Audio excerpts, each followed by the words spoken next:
की बोतल नहीं हो सकती क्या है?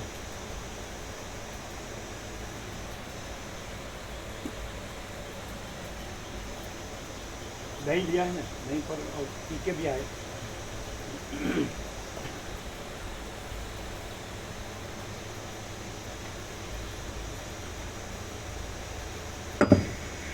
ओम बराबर। परम चिदाकाश, परम ज्योति, अखंड ज्योति, अनंत पूर्ण परम चिदाकाश, परम शांति, स्वयं सिद्ध, स्वयं प्रकाश, स्वयं पूर्ण, स्वस्वरूप, यही सब कुछ है, इसके सिवा कुछ नहीं है।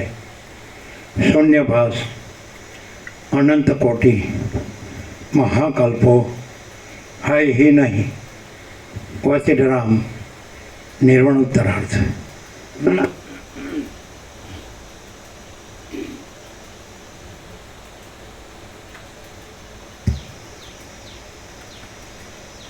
आद्य परब्रह्म सद्गुरुदेव की जय। ओम श्री परमात्मने नमः। सद्ग्रंथों में शिरोमणि श्री योग वासिष्ठ महारामायण, छठू प्रकरण, निर्वाण उत्तरार्ध प्रकरण, पेज नंबर 1573, 1573, सर्ग 144, पदार्थ विचार 1574 हाँ 73।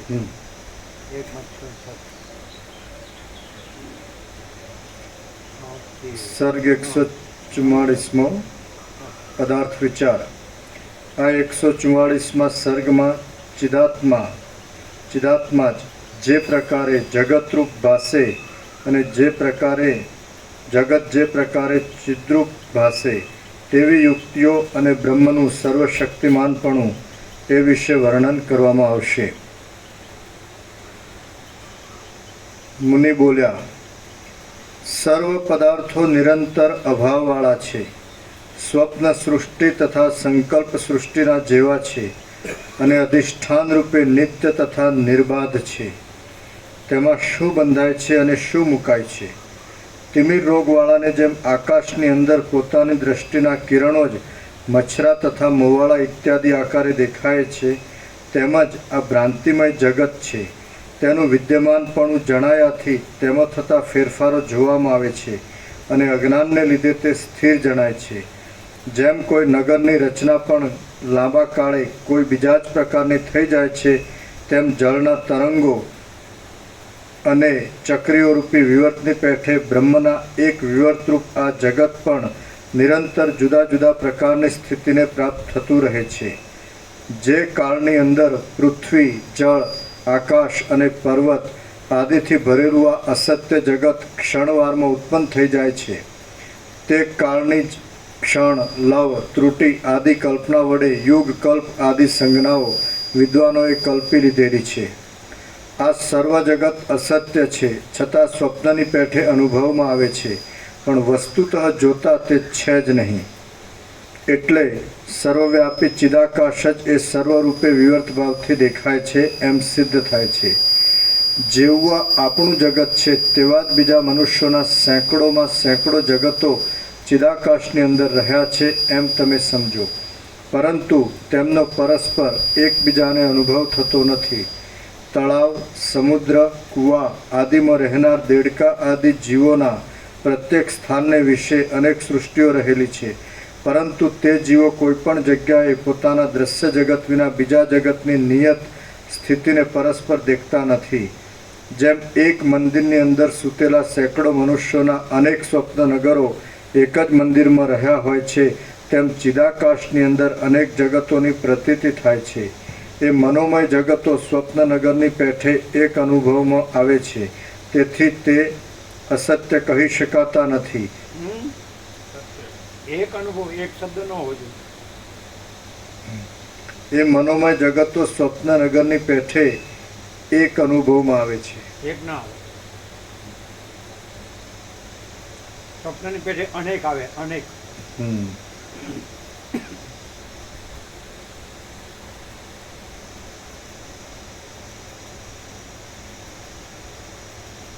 બરાબર. હા. અનેક લોકો સૂતા હોય એટલે અનેક સ્વપ્ન થાય ને. હા. એક નો કહેવાય, હમ. અનેક જુદા જુદા. એ મનોમય જગતો સ્વપ્નનગરની પેઠે અનેક અનુભવમાં આવે છે. તેથી તે અસત્ય કહી શકાતા નથી, તેમજ બીજાઓને તેનો અનુભવ થતો નથી, તેથી તે સત્ય પણ કહી શકાતા નથી, અનિર્વચનીય છે. એક જ ઘરની અંદર સૂતેલા સેંકડો મનુષ્યોના અનેક સ્વપ્નનગરો. અનેક આવ્યું. હા. આવ્યું. એક જ ઘરની અંદર સૂતેલા સેંકડો મનુષ્યોના અનેક સ્વપ્નનગરો ત્યાં જ રહ્યા હોય છે, છતાં વાસ્તવિક રીતે ત્યાં કશાની સ્થિતિ હોતી નથી. તેવી જ રીતે ચિદાકાશની અંદર અનેક જગતો રહ્યા છે, છતાં વસ્તુતઃ જોતા તેમાં તેમની સ્થિતિ જ નથી. આ દ્રશ્ય પોતાના આત્મ સ્વરૂપથી જુદું નથી અને કેવળ ચિદાત્માના ચમત્કાર રૂપ જ છે. તે જાણે પોતાના આત્માના અવયવ રૂપ હોય તેવું થઈ રહેલું છે અને તેનાથી જુદું નથી. તે રૂપવાળું છતાં વસ્તુતઃ રૂપથી રહિત છે અને કારણવાળું જણાતા છતાં વસ્તુતઃ કારણથી રહિત છે. દ્રશ્યના આકારે પરિણામ પામેલી ચિદાભાસની વ્યાપ્તિને લીધે ચિદરૂપે પ્રતીતિમાં આવતી અને પ્રભાવવાળી બુદ્ધિની જ સંસ્કાર આદિ સંજ્ઞાઓ કલ્પેલી છે. બાકી સંસ્કાર આદિની સ્થિતિ બુદ્ધિની પ્રતીતિમાંથી જરા પણ જુદી નથી. સ્વપ્ન અવસ્થાના સંકલ્પમય પદાર્થોના અનુભવો પ્રથમ દીઠેલા પદાર્થોના જેવા જ હોય છે. તેમની સ્મૃતિ જ અપૂર્વપણાથી સ્વપ્નરૂપ થઈ જાય છે. તેની અંદર પોતાના મરણ આદિનો જે અદ્રષ્ટપૂર્વ અનુભવ થાય છે તે પણ જન્માંતરમાં તેનો અનુભવ થઈ ગયેલો હોવાથી અને બુદ્ધિમાં તેના સંસ્કારો ચોંટી જવાને લીધે જ આ જગત પણ સ્વપ્ન સૃષ્ટિની પેઠે જ સૃષ્ટિના આદિકાળમાં ખડું થઈ જાય છે. તે સ્વચ્છ ચિદાકાશનો જ એક વિલાસ વિવર્ત છે, બીજું કશું પણ સંભવતું નથી. કારણ કે બ્રહ્મ જ જગતના આકારે ભાસ્યા કરે છે. એ બ્રહ્મ કાંઈ હમણાં નવું જ ભાસે છે એમ નથી, કિંતુ અનાદિકાળથી જ તે પ્રકાશ રૂપે ચિદ રૂપે રહેલ છે. આ જગત પણ તેની સાથે એકતાને પ્રાપ્ત થઈ રહેલું છે, તેથી અનાદિ બ્રહ્મરૂપ છે. પરમાત્મા જ કારણ અને કાર્ય એ બંને રૂપ કહેવાય છે, કેમ કે તે જ સર્વના આદિરૂપ છે. પ્રથમ તે કારણરૂપ અને પછી કાર્યરૂપ થઈ જાય છે. સંસ્કાર પણ તેને જ કહેવામાં આવે છે અને એ પરમાત્મા જ કાર્યને સારી રીતે સાધી આપનાર યત્નરૂપ પણ કહેવાય છે. સ્વપ્ન આદિમાં જે કાંઈ અપૂર્વ પદાર્થો અનુભવમાં આવે છે અને જાગ્રત અવસ્થામાં જે દ્રષ્ટાંતરૂપ હોય છે તે આત્માથી અભિન્ન હોય છે અને તેને જ સંસ્કાર આદિ નામો વડે કહેવામાં આવે છે. પરંતુ તેથી જુદો બીજો કશો બહારનો પદાર્થ તે સમયે ચિત્તની અંદર રહેતો નથી. સ્વપ્નમાં દેખાતી એ સંસ્કાર નામની વસ્તુ સ્વપ્નમાં દેખાય છે પણ જાગ્રતમાં દેખાતી નથી. તેથી તે નથી એમ સમજવું નહીં, કેમ કે તે ચિદાકાશની અંદર ચૈતન્યની પેઠે જ સદાકાળ મોક્ષ પર્યંત રહેલ છે.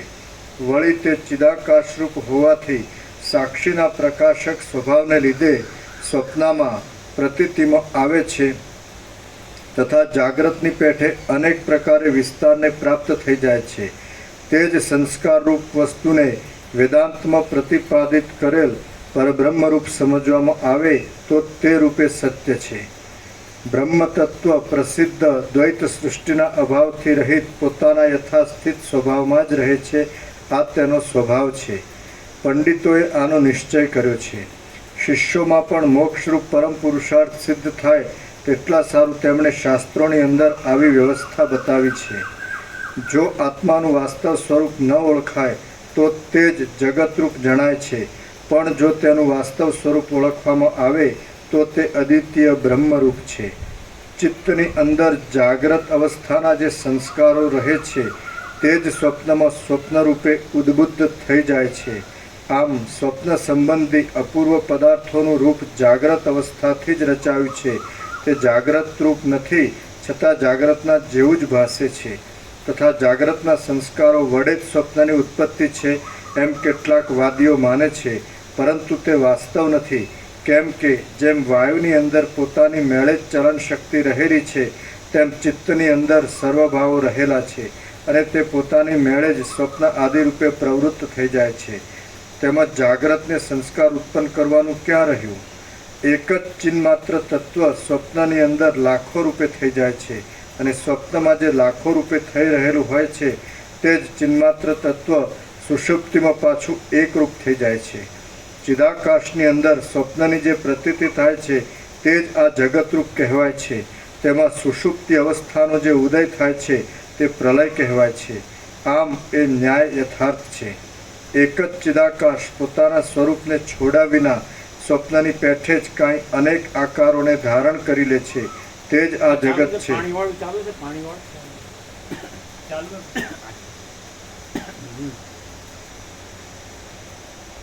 એક જ ચિદાકાશ પોતાના સ્વરૂપને છોડા વિના સ્વપ્નની પેઠે જે કાંઈ અનેક આકારોને ધારણ કરી લે છે તે જ આ જગત છે. એવી રીતે ચિદાકાશના એક પરમાણુ જેટલા ભાગમાં પણ જગતની સ્થિતિ રહી છે.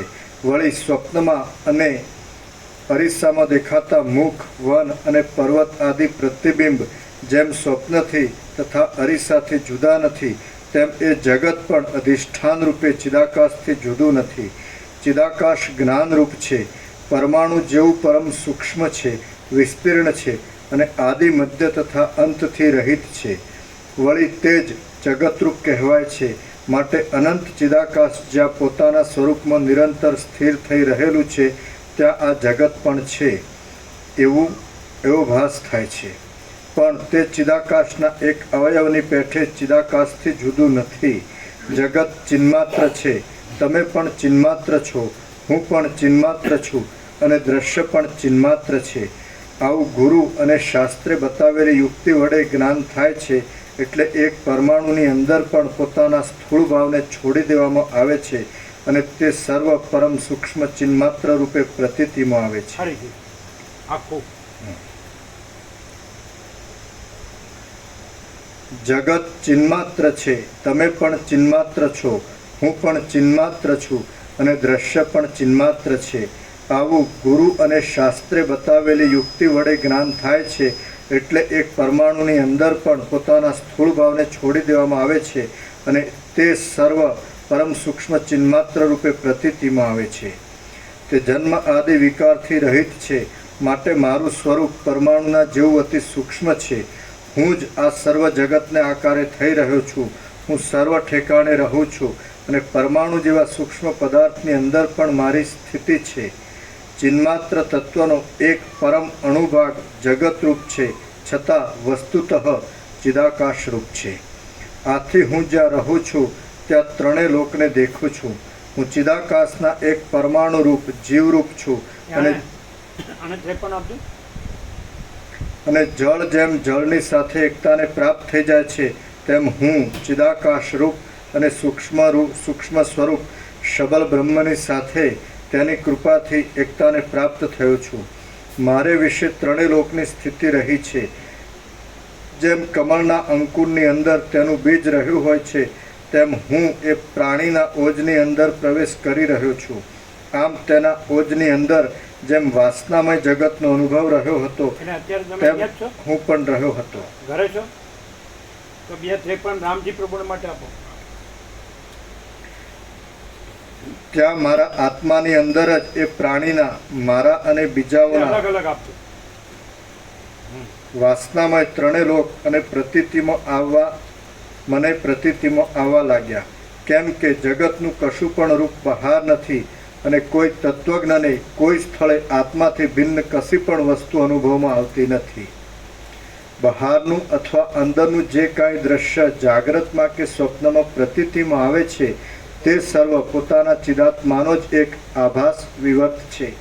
મનુષ્યને સ્વપ્નમાં જે કાંઈ પદાર્થ અનુભવમાં આવે છે તે પોતાના આનંદમય આત્માનું સ્વરૂપ જ તેવી રૂપે પ્રસરી જઈ પ્રતીતિમાં આવે છે અને જીવ પોતે જ સ્વપ્ન સૃષ્ટિ રૂપે વિવર્ત ભાવથી ભાસે છે એમ સમજવું.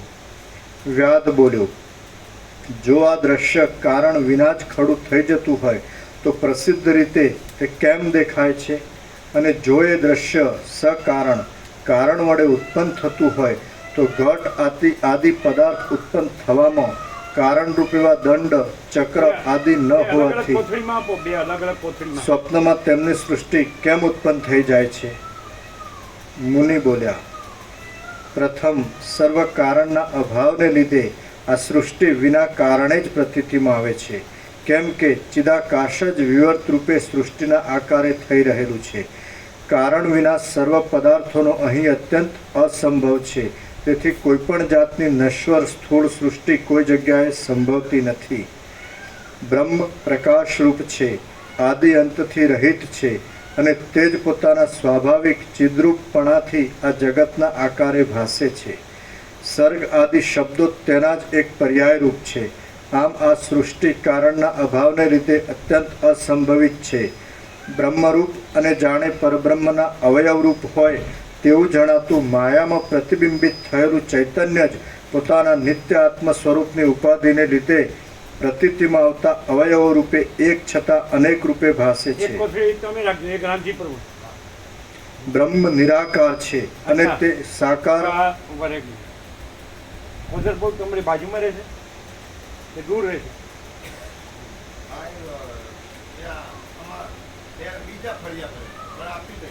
દૂર છે કોદર પ્રભુ અને ધનજી પ્રભુ. તો બે ને આપી દઈશું, બે ના 53 કરો. અરે પણ આજે જ આપી દેજો ને.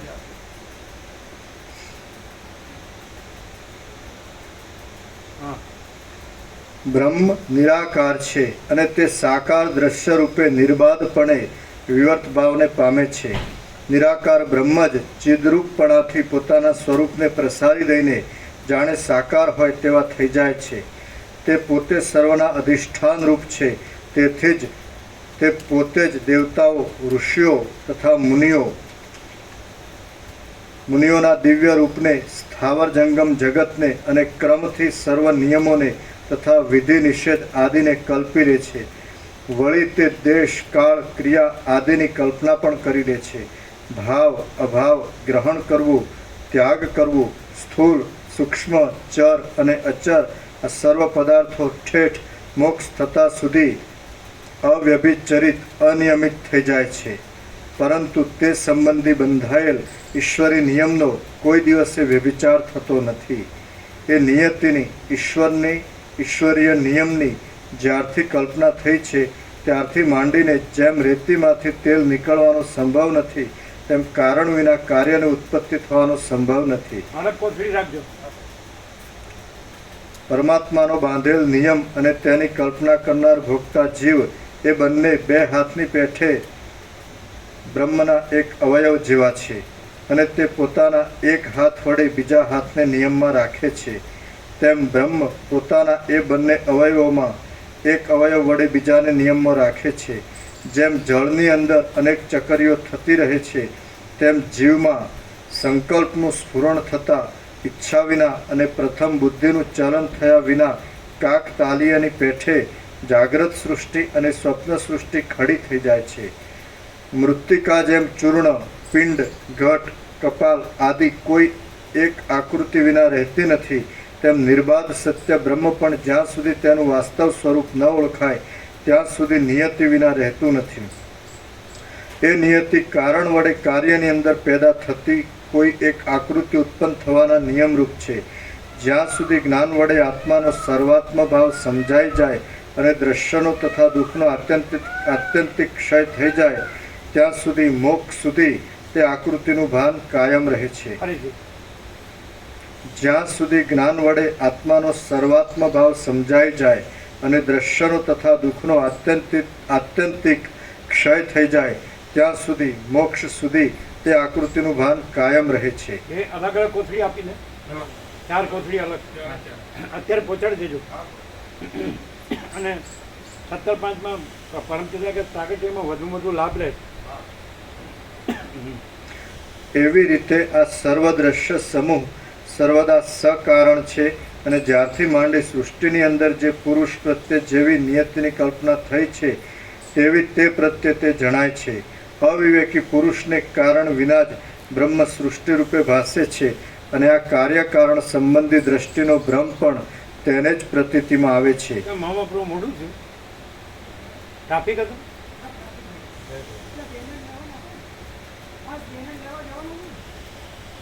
पांच बैनर लेने जाना था. અચ્છા હા.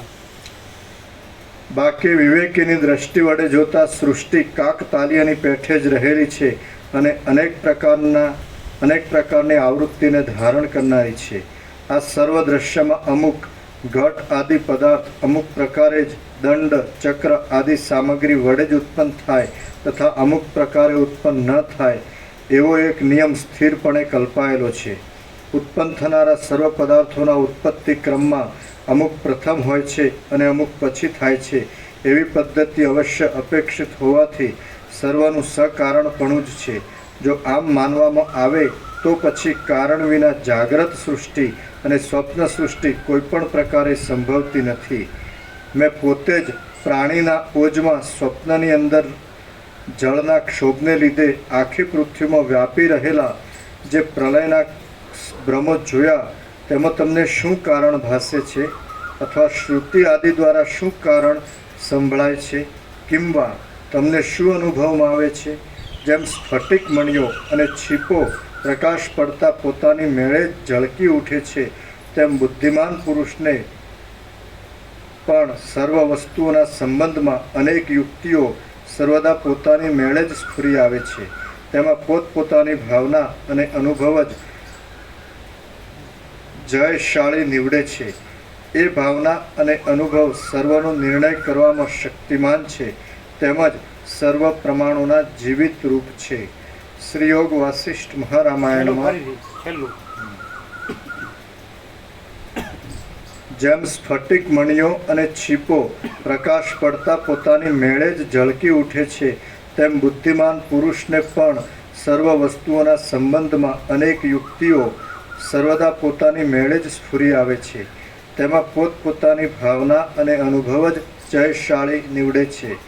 એ ભાવના અને અનુભવ સર્વનો નિર્ણય કરવામાં શક્તિમાન છે તેમજ સર્વ પ્રમાણોના જીવિત રૂપ છે. શ્રીયોગ વાસિષ્ઠ મહારામાયણમાં નિર્વાણ પ્રકરણના ઉત્તરાર્ધનો પદાર્થ વિચાર નામનો સર્ગ 144મો સમાપ્ત.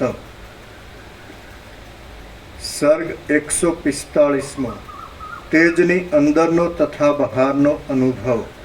આ 145મા સર્ગમાં કફ પિત્ત અને વાત વડે નાડીઓ પુરાઈ જતા ઓજની અંદર જીવના કલ્પી લીધેલા અનેક જાતના સ્વપ્નના ભેદો તથા ઇન્દ્રિયો વડે અનુભવાતા બહારના અનુભવો વર્ણવાશે. મુનિ બોલ્યા, જ્યારે ઇન્દ્રિયો બહિર્મુખ થાય છે ત્યારે જીવ જાગ્રત નામે કહેવાતા બાહ્ય સ્વપ્નને દેખે છે. પછી ઇન્દ્રિયો જ્યારે અંતર્મુખ થાય છે ત્યારે જીવ અંદરના સ્વપ્નને અનુભવે છે. જ્યારે ઇન્દ્રિયો બહાર અને અંદર બંને બાજુ અતિ તીવ્ર સંવેગથી પ્રવૃત્ત થાય છે ત્યારે જીવ તે બંનેને અનુભવે છે. જ્યારે ઇન્દ્રિયો બહિર્મુખ થઈ જાય છે અને ચિત્ત આકુળ થઈ જાય છે ત્યારે મનોરાજ્યના જેવો અને સંકલ્પ વડે કલ્પાયેલો આંતરવ્યવહાર મ્લાન રીતે અનુભવમાં આવે છે. ઇન્દ્રિયો જ્યારે અંતર્મુખ થઈ જાય છે ત્યારે જીવ માત્ર વાસનામય હોવાથી અતિ સૂક્ષ્મ સ્વપ્ન સંબંધી જગતને જાણે તે સ્થૂળ વિસ્તીર્ણ હોય તેવું દેખે છે.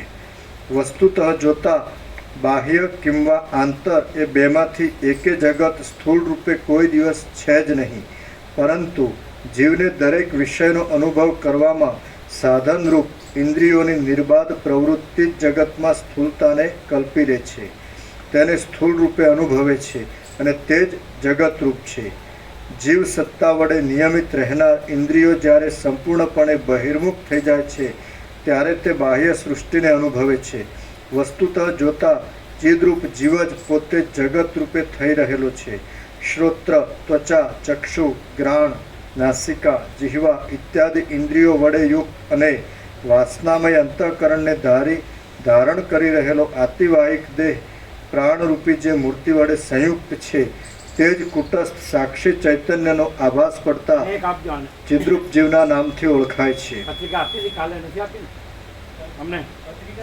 નવી આપી, એને એક આપો. કુટસ્થ ચૈતન્ય અવિનાશી ચિદાકાશ રૂપ છે અને જીવને નામે ઓળખાય છે. તે સર્વત્ર સદાકાળ સર્વ ઇન્દ્રિયો દ્વારા પ્રાપ્ત થઈ રહેલો છે અને તેથી તે સર્વ ઠેકાણે સર્વને દેખે છે. જીવ પોતે અણુરૂપ છે. તે જ્યારે સર્વ ઇન્દ્રિયોને સમેટી લઈને નાડીઓની અંદર પથરાઈ રહેલા કફરૂપ અન્નરસ વડે વીંટાઈ જાય છે ત્યારે તે ઇન્દ્રિયોના સૂક્ષ્મ ભાગમાં જ નાડીઓની અંદર અનેક પ્રકારની સ્વપ્ન સંબંધી ભ્રાંતિને અનુભવે છે. તે સમયે જીવ પોતે સ્વપ્નની અંદર જાણે ક્ષીરસાગરમાં ઉડતો હોય તેમ ચંદ્રોદયવાળા આકાશમાં ચાલ્યો જાય છે અને વિકસિત થયેલા અનેક જાતિના કમળવાળા સરોવરમાં પ્રવેશ કરે છે. જ્યારે જીવરૂપી આકાશમાં પુષ્પમય દિવ્ય વાદળાના પ્રતિનિધિરૂપ દેખાતા સરોવર તેમજ ભમરાઓના ગુંજારો વડે સુશોભિત તથા વસંત ઋતુના અંતઃપુર સમાન રમણીય ઉપવનો ખડા થઈ જાય છે. સ્વપ્નની અંદર મંગળ વડે યુક્ત લીલા લોલ લલના સમૂહથી સુશોભિત અને ભક્ષ્ય ભોજ્ય આદિ અન્નપાન વડે પરિપૂર્ણ ઘરના આંગણામાં ઝગમગતા ઉત્સવો ઉજવાતા જોવામાં આવે છે. પુષ્પવાળી ફીણરૂપી હાસ્ય વડે રમણીય માછલીઓ રૂપી ચપળ નેત્રને ધારણ કરી રહેલ અને પૂર્ણ જોશમાં ચાલી જતી નદીઓ વિલાસ વડે સમુદ્રમાં જતી દેખાય છે. હિમાલયના શુભ શિખરો અને અતિ શીતળ મહેલો જાણે ચંદ્રમય ભીતો વડે બનાવેલા હોય તથા જાણે કળી ચૂનોદય સાફ કરી રાખ્યા હોય અથવા અમૃત વડે ભીતોને ધોઈ લીધેલા હોય એવા દેખાય છે. કફ પ્રદાન અન્નરસ વડે નાડી પુરાઈ જાય ત્યારે સ્વપ્નની અંદર શિશિર ઋતુની વૃષ્ટિ વડે તેમજ હેમંત ઋતુના તથા વર્ષા ઋતુના મેઘો વડે વીંટાયેલી અને શ્યામ કમલિનીઓની લતાઓ તથા બળતણો વડે સુશોભિત સ્થળો જોવામાં આવે છે. પુષ્પોના સમૂહો વડે આચ્છાદિત વિશ્રાંત થઈ રહેલ હરિણો અને પથિકો વડે વ્યાપ્ત તથા સ્નિગ્ધ પલ્લવોવાળા વૃક્ષોની છાયા વડે સુશોભિત નગરના ઉપવનોની ભૂમિઓ દેખાય છે. કદંબ, કુંદ, ડોલર, મંદાર આદિના મકરંદોની ચંદ્ર જેવી ઉજ્જવળ કાંતિ વડે શોભી નીકળતા આસનો, સ્થાનો અને તેની સુંદર રચનાઓ વડે રમણીય દેખાતી પુષ્પસ્થલીઓ, પુષ્પોના અકૃત્રિમ સ્થળો પણ જોવામાં આવે છે. વળી કમલિનીઓના સમૂહવાળી શ્યામ સુંદર પુષ્પ સ્થળને ધારણ કરી રહેલ અને વાદળા વગરના નિર્મળ આકાશના જેવી સ્નિગ્ધ વન પંક્તિઓ દેખાય છે. કેળ, ડોલર, કદંબ આદિ વૃક્ષોને અને જુદી જુદી જાતના મૃગોને પોતાના શિખરમાં ધારણ કરી રહેલ તથા ચપળ અને રમણીય લીલાયુક્ત પલ્લવો વડે સુકોમળ પર્વતોની પંક્તિઓ દેખાય છે. લીલા વડે વળી ગયેલ પુષ્પયુક્ત છૂટા કેશપાસ વડે જાણે કોઈ મૂર્તિમાન માલતીની લતા જ હોય તેવી દેખાતી કોમળ અંગવાળી અને નૃત્ય કરી રહેલી બાળા અંગનાઓ દેખાય છે. વિકસિત થઈ રહેલ શ્વેત કમલિનીઓ જેવી ઉજ્જવળ અને સુંદર આ જુઓ માંડું કેવું રેગ્યુલર અમે આવ્યા ત્યારથી આખા ટ્રીપથી ચાલુ.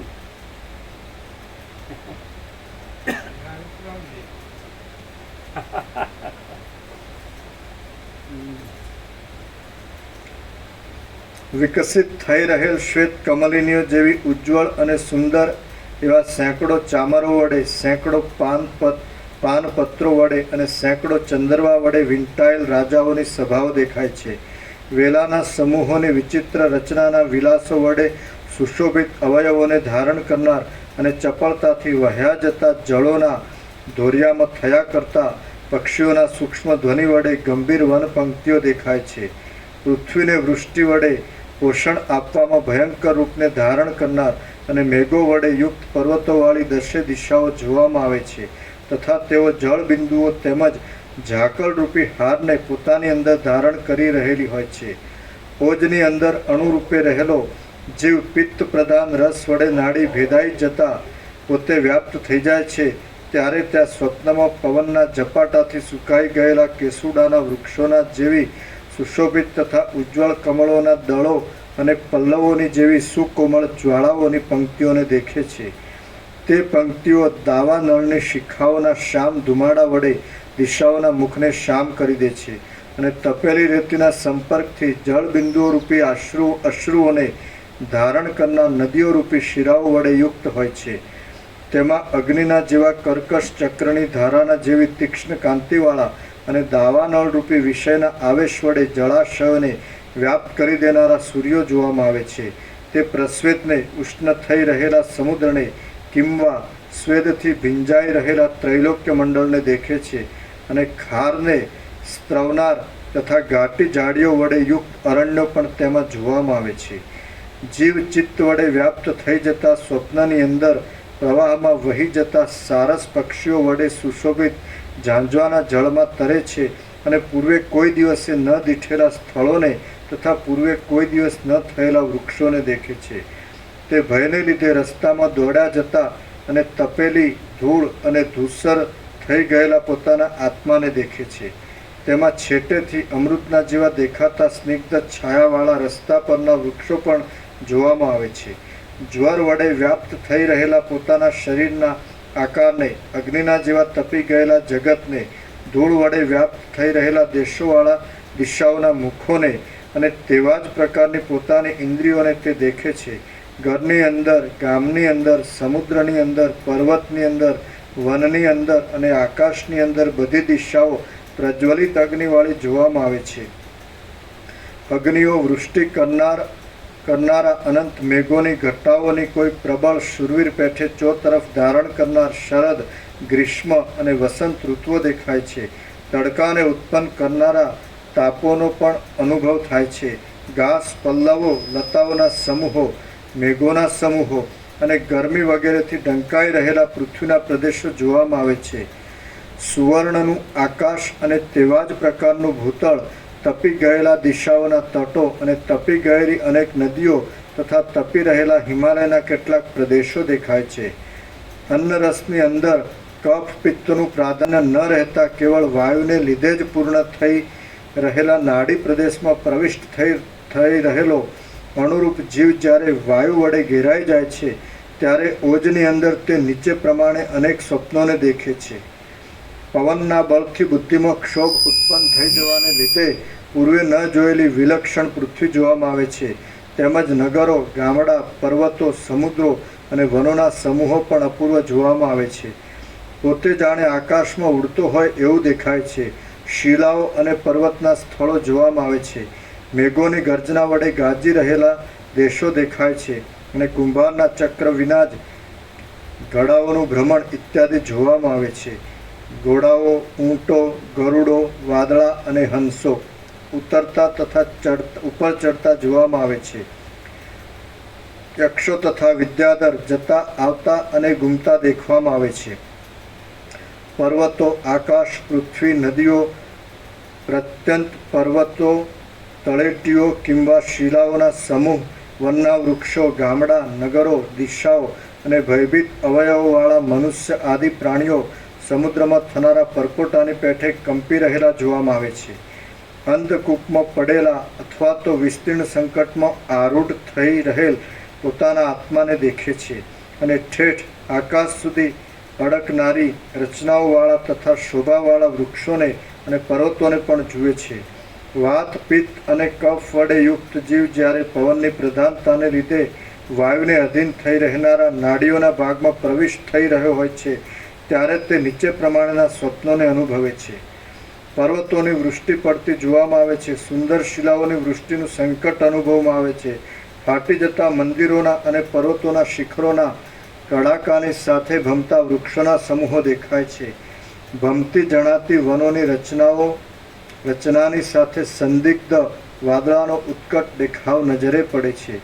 દિશાઓના મધ્ય ભાગો સિંહો, હાથીઓ અને વર્ષા ઋતુના મેઘો વડે સંપૂર્ણ રીતે વ્યાપ્ત થયેલા જોવામાં આવે છે. વળી દિશાઓનો મધ્ય ભાગ તાલ, તમાલ અને હિંતાલ નામના વૃક્ષોના સમૂહમાં પથરાઈ રહેલા અગ્નિ વડે વ્યાપ્ત દેખાય છે. ગુફાઓમાં ઘૂમી રહેલા પવનના અવાજવાળા ઘોંઘાટ વડે પેદા થતો ઘાટો ગોગરો અવાજ સાંભળવામાં આવે છે.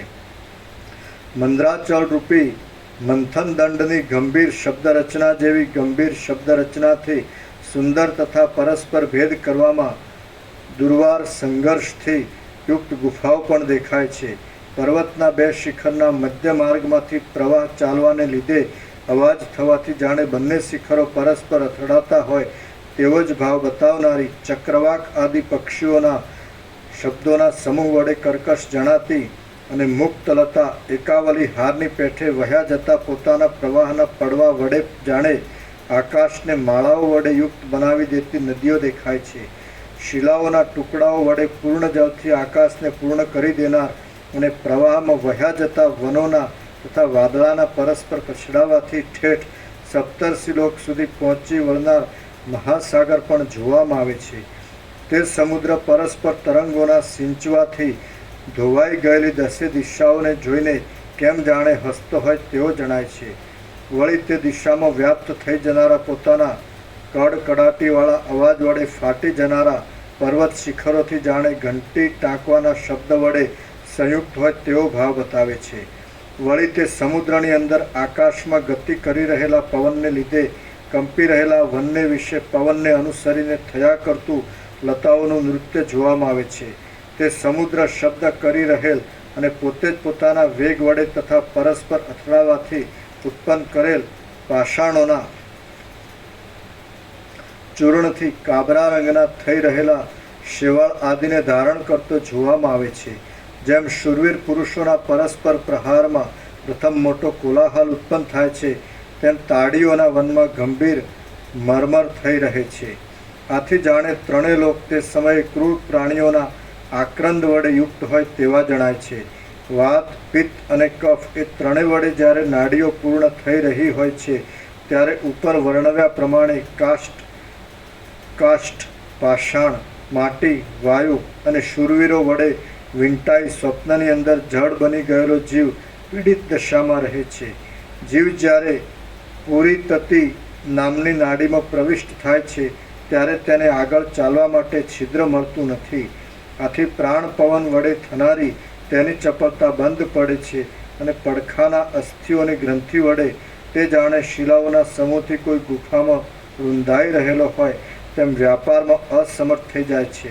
ત્યારે માટીની અંદર રહેલા નાના કીડાની પેઠે, શિલાની અંદર બખોલમાં રહેલા દેડકાની પેઠે, ગર્ભની અંદર ગર્ભાશયમાં રહેલા અપક્વ બાળકની પેઠે, ફળની અંદર રહેલા બીજની પેઠે, બીજના ગર્ભમાં રહેલા અંકુરની પેઠે, દ્રવ્યના પિંડની અંદર રહેલા પરમાણુની પેઠે અને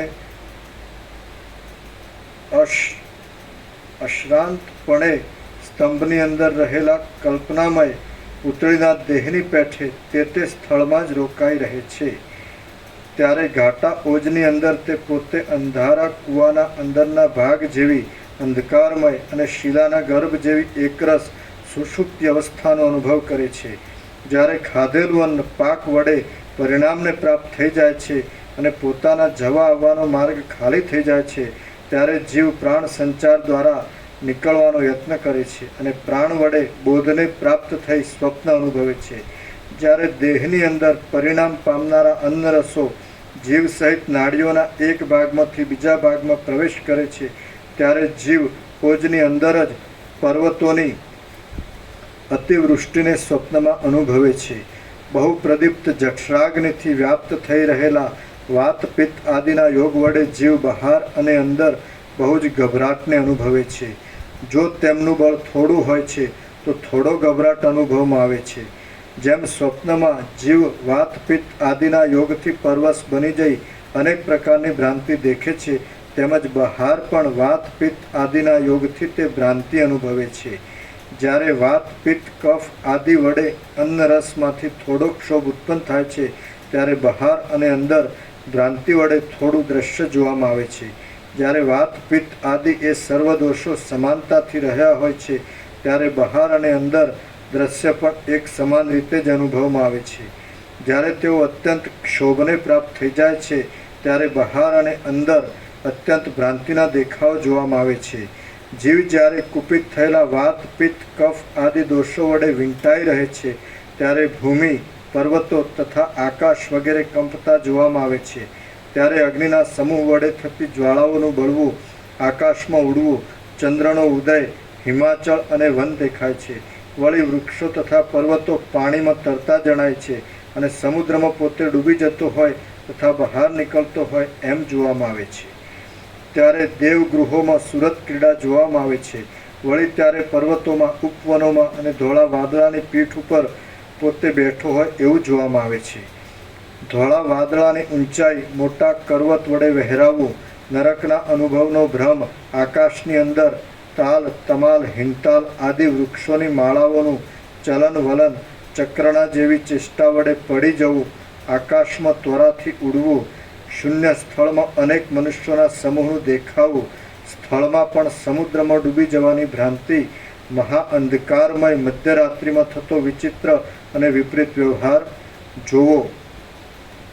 રાત્રિની અંદર દિવસના જેવો જ સૂર્યનો પ્રકાશ, દિવસે દુર્ભેદ્ય એવા અંધકારનું દેખાવું, આકાશમાં પર્વતો સહિત પૃથ્વીનો આભાસ, ઘાટી ભીતોના બંદોબસ્તમાં ભીત વગરના વિશાળ સ્થળની પ્રતીતિ, પ્રકાશની અંદર ભીતોના બંધો, શત્રુમાં મિત્રભાવ,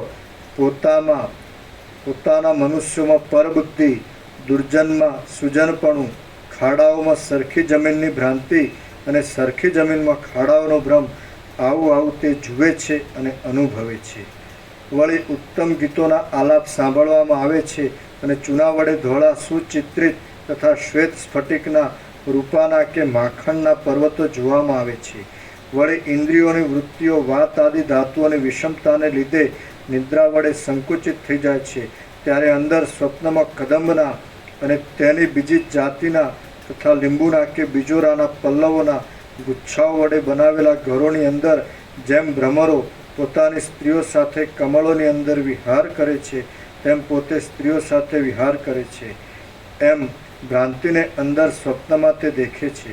પછી જાગ્રત અવસ્થામાં ઇન્દ્રિયોની વૃત્તિઓ પ્રફુલ્લ થાય છે એટલે તે વિહાર આદિને બહાર પણ દેખે છે. વાયુ આદિ ધાતુઓ અસમાન થાય છે ત્યારે પુરુષો જેવી રીતે સ્વપ્નમાં અનેક વસ્તુઓને દેખે છે તથા અનુભવે છે તેમ બહાર પણ જાગ્રતમાં એ દોષોના બળથી એવા જ પ્રકારના અનેક પદાર્થોને દેખે છે અને અનુભવે છે. વાયુ આદિ ધાતુની અસમાનતાવાળા જીવોને એવી રીતે બહાર અને અંદર અનેક પ્રકારના અતિ ભયંકર કાર્યો વિપરીત રીતે જોવામાં આવે છે. વાયુ આદિ ધાતુઓ સમાન હોય તો ઓજની અંદર રહેલા આ જીવો આ વ્યવહારની સ્થિતિ પણ પોતાની મેળે સમાનપણે દેખે છે. ત્યારે તે નગરો, ગામડા, મોટા શહેરો અને અરણ્યોના સમૂહોની યથાસ્થિત દશા, શાંત જળ, વૃક્ષોની સુશોભિત છાયા અને દેશોની અંદર મુસાફરોનું જવું આવવું અનુભવે છે. તે જ પ્રમાણે સુખરૂપ પ્રકાશ આપનાર સૂર્ય, ચંદ્ર, તારા અને રાત્રિ દિવસ વડે સુશોભિત એવું આ સર્વ દ્રશ્ય મિથ્યા હોવા છતાં તે જાણે સત્ય હોય તેમ તેને ભાસે છે. જેમ પવનની અંદર તેની ચલન શક્તિ રહી છે તેમજ ચિદરૂપ પરમ તત્વની અંદર આ દ્રશ્યનો ચમત્કાર રહ્યો છે. તે અસત્ય છે છતાં સત્ય જેવો ભાસે છે અને અભિન્ન છે છતાં જાણે ભિન્ન હોય તેવો થઈ રહ્યો છે. ચિદાકાશરૂપ આ સર્વ જગત શાંત બ્રહ્મમાંથી ઉત્પન્ન થાય છે. તે જ્ઞાન વડે શમી જાય છે એટલે બ્રહ્મથી કશું પણ જુદું નથી, કેમ કે સત્ય બ્રહ્મ કાંઈ જન્ય જગત રૂપે ઉદ્ભવતું નથી. આકાશના જેવા નિર્વિકાર અને અનંત ચિદ્રૂપ તત્વના સ્વરૂપમાં આભાસ રૂપે રહેલું જગત અનંત રૂપે ભાસે છે, બાકી તે કશી બીજી વસ્તુ નથી. શ્રીયોગ વાસિષ્ઠ મહારામાયણમાં નિર્વાણ પ્રકરણના ઉત્તરાર્ધનો જાગ્રત સુષુપ્તિ વર્ણન નામનો સર્ગ 145મો સમાપ્ત.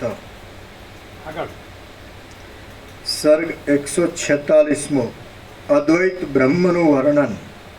આ 146મા સર્ગમાં પોતાને પ્રસ્તુત સ્વપ્ન જોયા પછી થયેલી સુષુપ્તિ વિશે વર્ણન આવશે અને ફરીવાર પાછા સ્વપ્નના વર્ણન વડે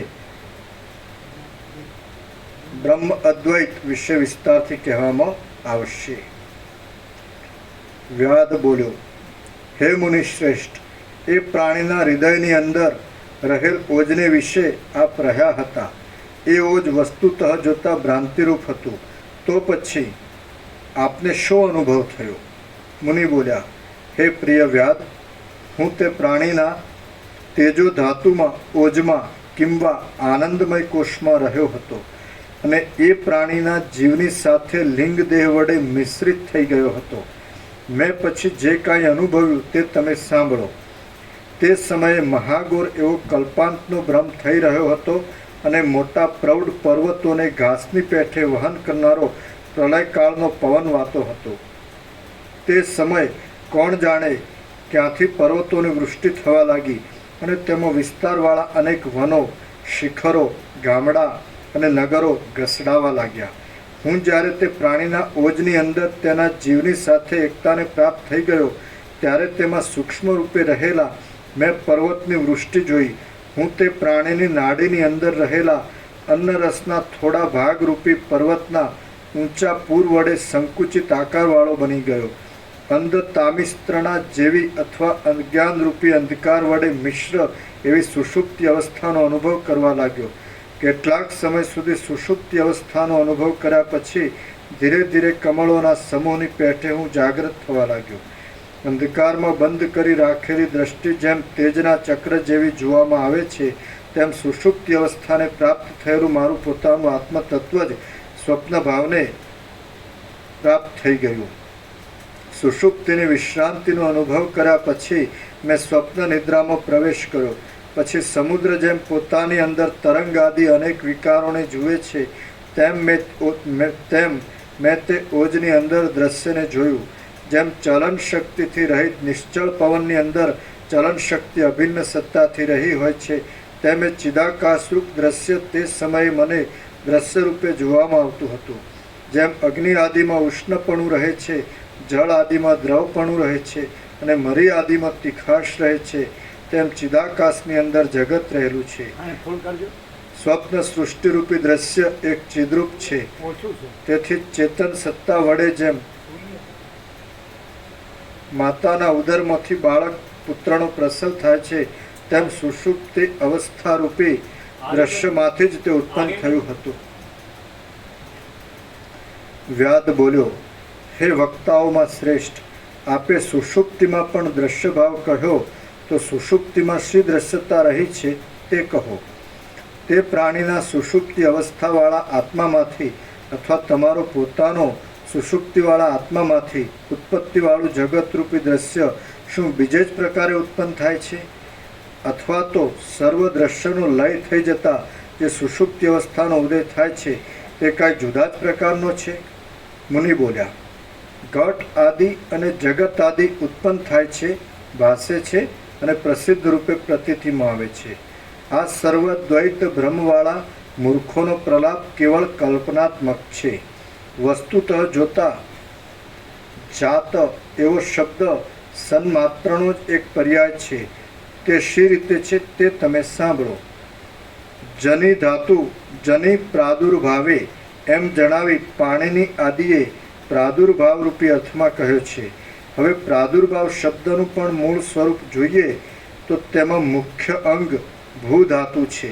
એટલે ભૂધાતુ પાણીની આદિ ઋષિઓએ ભૂ સત્તાયામ સત્તાના અર્થમાં જ કહેલું છે અને તેને લીધે તે પ્રાદુર એવા ઉપસર્ગવાળા ભાવ શબ્દ વડે પ્રકટ રૂપે જણાતા પદાર્થોનો નિર્દેશ કરવામાં આવે છે. તે નિત્ય સિદ્ધ સ્વપ્રકાશ ચિદાત્મા રૂપે જ છે.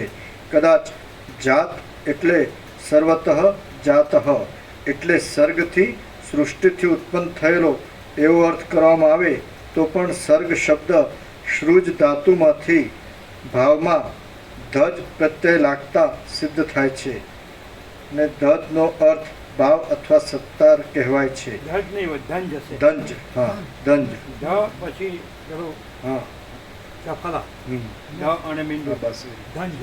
દંજ. દંજનો અર્થ ભાવ અથવા સત્તા કહેવાય છે. તેમાં એ શ્રુજ ધાતુના અર્થનો અભેદ સંબંધ વડે અન્વય કરીએ એટલે સદરૂપ અર્થનો લાભ થાય છે. તેથી એ સર્ગ પણ સદરૂપ પરમાત્માથી જુદો નથી કહી શકાતો.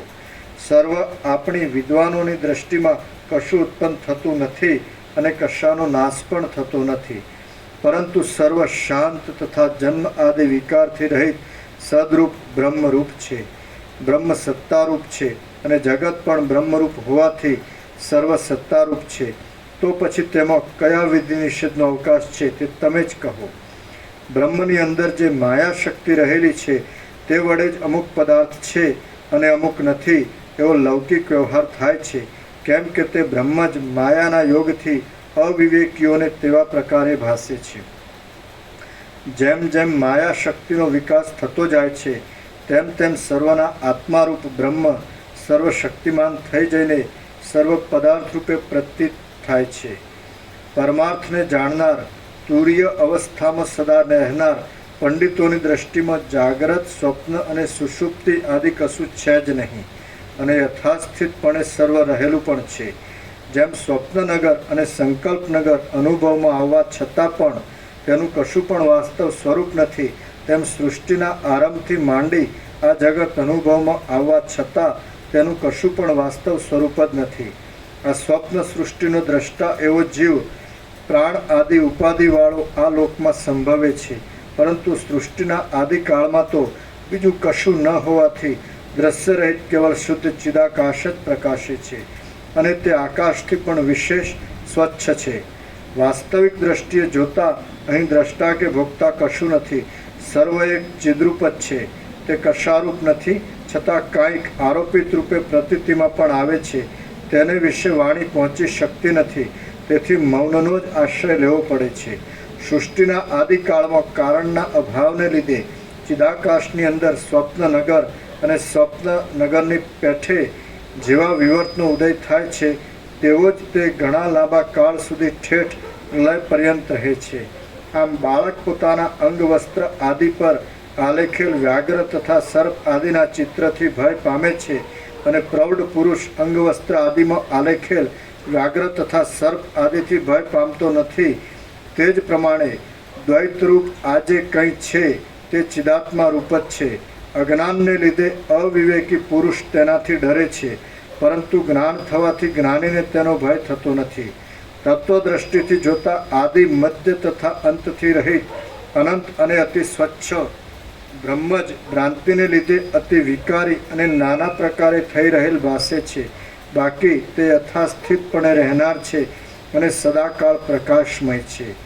આ જગત વિકારવાળું જણાય છે, છતાં જ્ઞાનનો ઉદય થતાં તે વસ્તુતઃ શાંત બ્રહ્મરૂપ જ છે.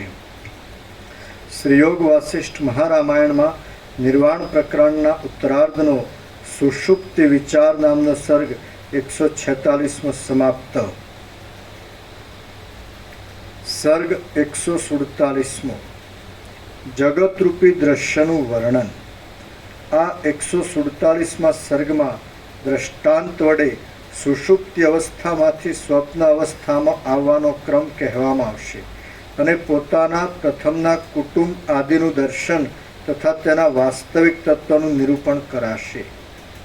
મુનિ બોલ્યા, હે મહાબાહો, પછી હું સુષુપ્તિ અવસ્થામાંથી સ્વપ્ન અવસ્થાની અંદર આવ્યો એટલે મને આ જગતરૂપી દ્રશ્ય નીકળેલું જણાયું.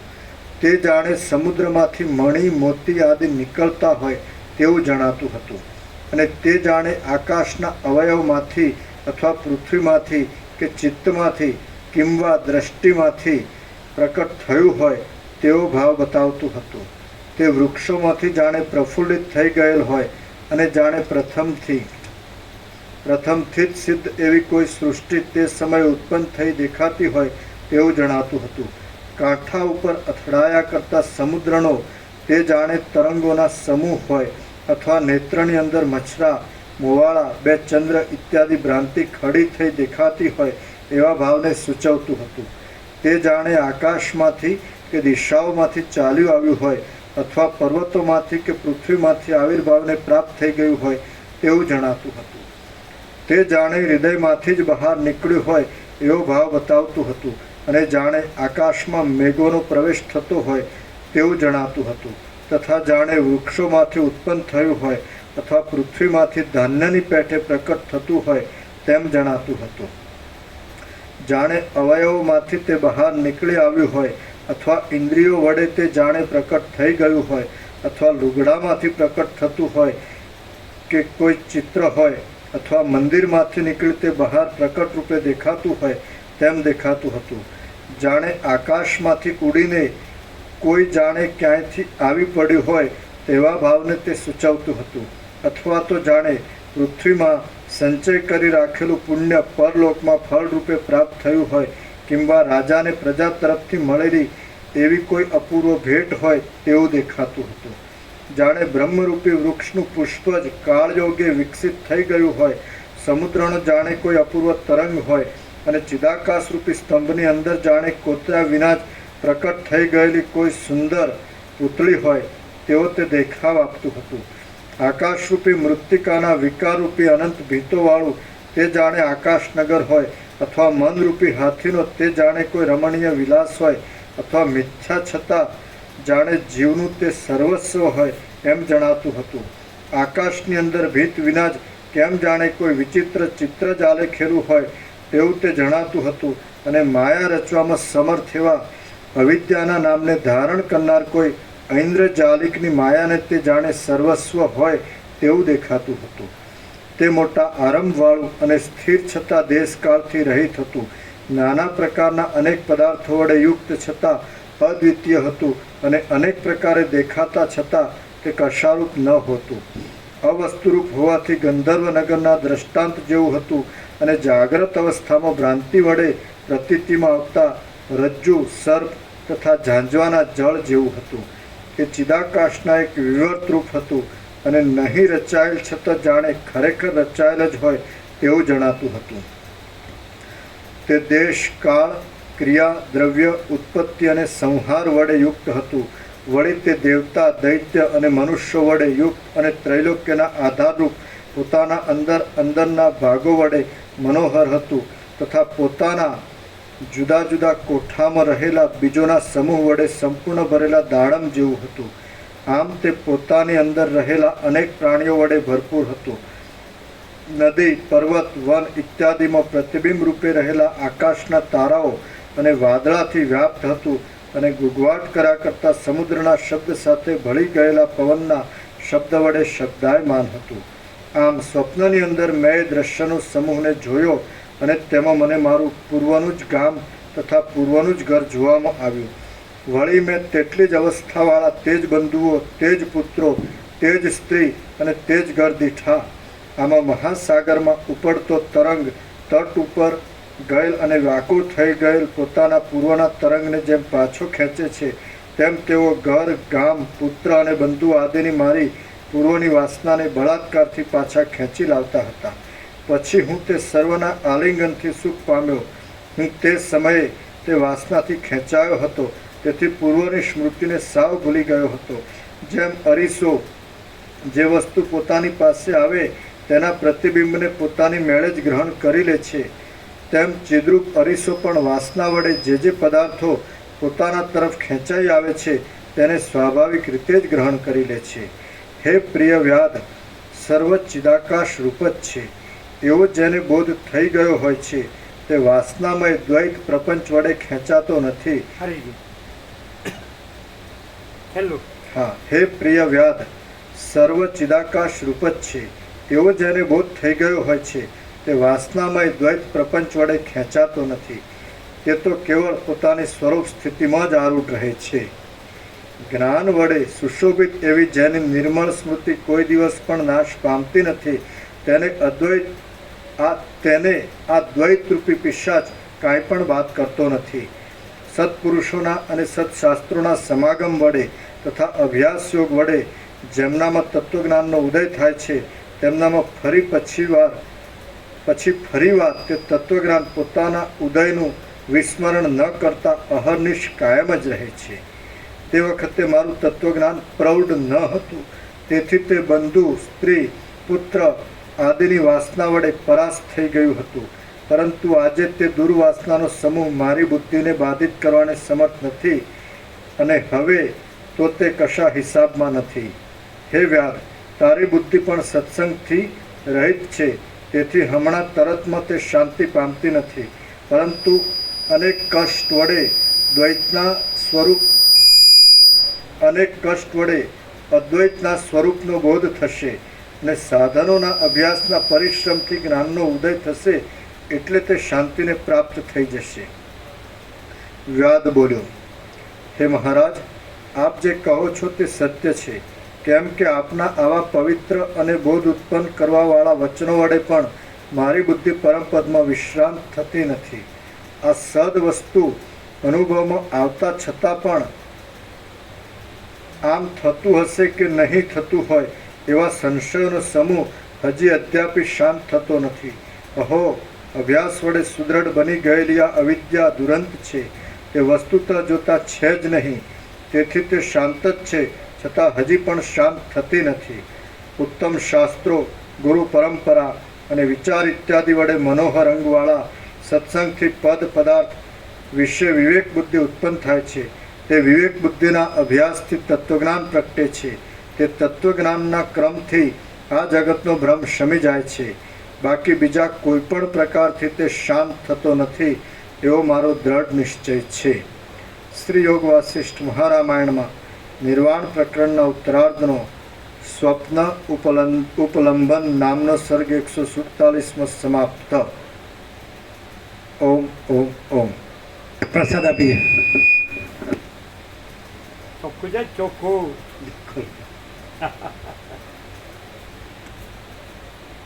ચિદાકાશ છે, ભ્રાંતિ નથી.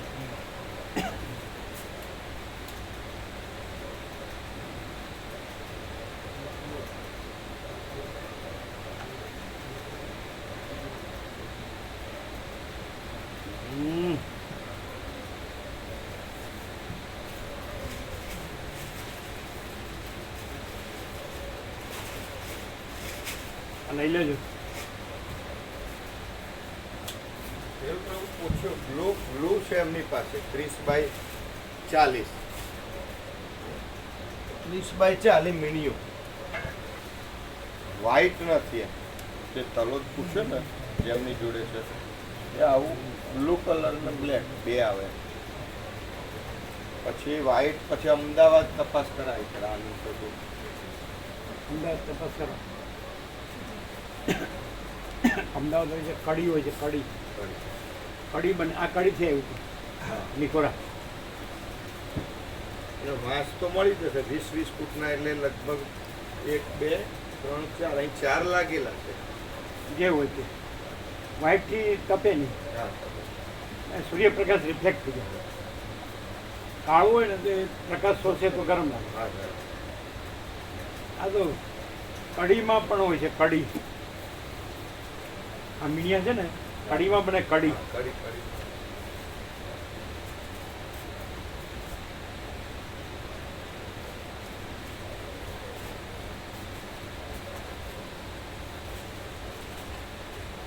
એનો પ્રમાણે પરિચય છે. એનો પ્રમાણે પરિચય છે કઢીમાં. કાલે આ લોકો ખોલી પાયાનું ચાલુ કામ કાજ કરી દેશે. 3-1 દિવસમાં રેડી કરી દેશે.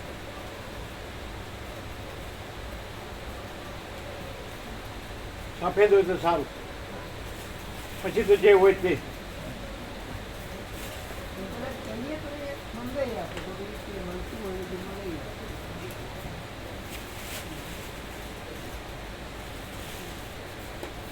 અત્યારે જ આપી દેજો બધાને, અને કહેજો બધા લાભ લે. અરુણ પ્રભુ આવ્યા હતા, મારા પર ફોન આવ્યો હતો. ત્યાં એ તો ઊભા ઊભા આવીને જતા રહે. એની સાથે 2 જણ હતા ને બીજા, એને લઈને આવ્યા.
અને ક્લિયર સીધાકાશ છે, ભ્રાંતિ નથી.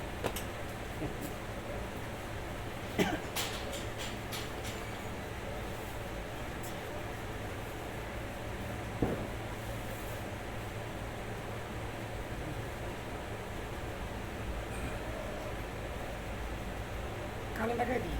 એટલે કેમ કે હવે શું કીધું? ધ્યાન લગાવી દઈશું. કાલે સવારે એ પ્રભુ કેમ હા ગયા પ્રભુ. પેલા પંખાનું કર્યું નહીં. કીધું તું મેં બપોરે આવ્યા નહીં. હા, હા તો હું કરી દઉં. એ રાતે કહેતા હતા.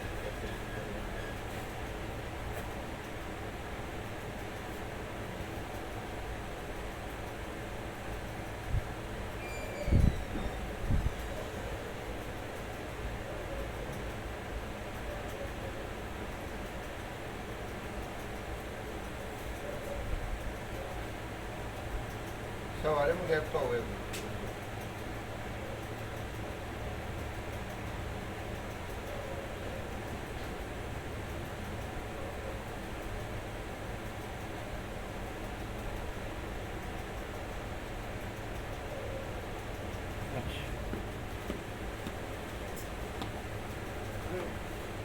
એનું ગ્રુપ પૂછતો એટલે કડીનું પૂછશે.